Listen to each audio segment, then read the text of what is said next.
Welcome back to Quick How To. In this video, we're going to show you how to change country in Android phone. So first up, open up your Android phone device and we're gonna go to phone settings. And from here, basically you will find some options where you can find country or country settings.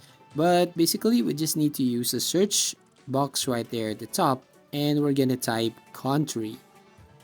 So if we try to search for country, as you can see right here, couldn't find results. So we're gonna change the country into region.